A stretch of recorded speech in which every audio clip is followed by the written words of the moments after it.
تعالوا معايا اخدكم في جولة في منطقة العلمين الجديدة. ده شكل الابراج اللي هناك.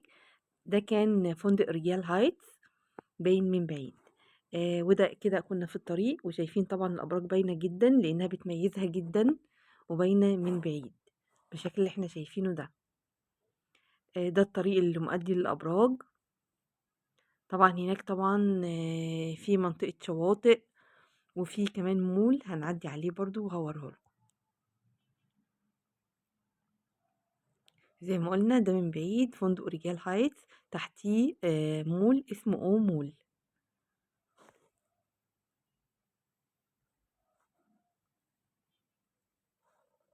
المنطقة جميلة جدا، منطقة جديدة، ودي طبعا مجموعة من الأبراج التانية الساحلية التانية اللي باينة من بعيد. طبعا هنا كنا بنلف في المنطقة كلها. ده مسجد الماسة، موجود برضو في نفس المنطقة. دي بقى منطقة اللي ورا الأبراج لسه تحت الإنشاء. بيتبني فيها أبراج برضو تانية وعمارات، وكمان في فيلل هنعدي عليها دلوقتي وهوريها لكم. فيلل شكلها حلو قوي برضو في نفس المنطقة، بس كل الحاجات دي لسه تحت الإنشاء. شايفين منظر الأبراج من بعيد شكلها تحفة جدا.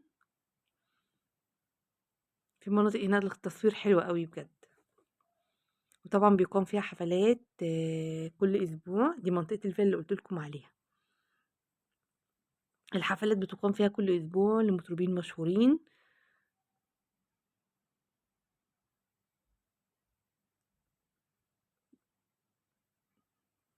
ده الطريق الساحلي. طبعا في شواطئ هناك، بس رسوم دخول الشواطئ دي 500 جنيه الفرد، هي غالية شوية، بس سألنا هناك لقيناها 500 جنيه الفرد.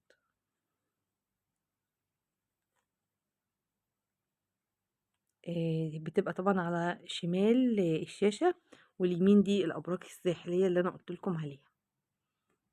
المنطقة طبعا تعتبر كلها لسه تحت الإنشاء برضو، يعني في مناطق خلصانة، وفي والأغلب لسه تحت الإنشاء. طبعا فيها صحافة كتير هناك، وبيعملوا إيفنت كتير، وبيعملوا لقاءات صحفية كتير مع الناس ومع الزوار. احنا عارفين إن مهرجان العالمين موجود دلوقتي هناك. المنطقة اللي على اليمين دي اللي بيقام فيها الحفلات الأسبوعية بتاعة المطربين. ده أمول. هوريهولكوا برضو من جوه. وده الممشى السياحي، في منطقة طبعا للعجل، ودي كمان منطقة ان انت تعملي باركنج العجل. ده كده بقى المول من جوه، مشهور طبعا بالسقف بتاعه على شكل سما. اللي دخل كيدزينيا نفس السما اللي جوه في كيدزينيا هي دي. طبعا والبلكونات بتاعته المشهورة اللي فيها ورود دي. طبعا دي منطقة كافيهات ومطاعم ومحلات وبنوك. في لقاء صحفي زي ما احنا شايفينه بيتصور هناك، وفيها سينما برضو أمول وسعودي في الوش في الآخر خالص، في نفس المكان. ده المنظر من بره بقى، طلعنا بالليل فكان المنظر من بره كده، المول والفندق والعمارات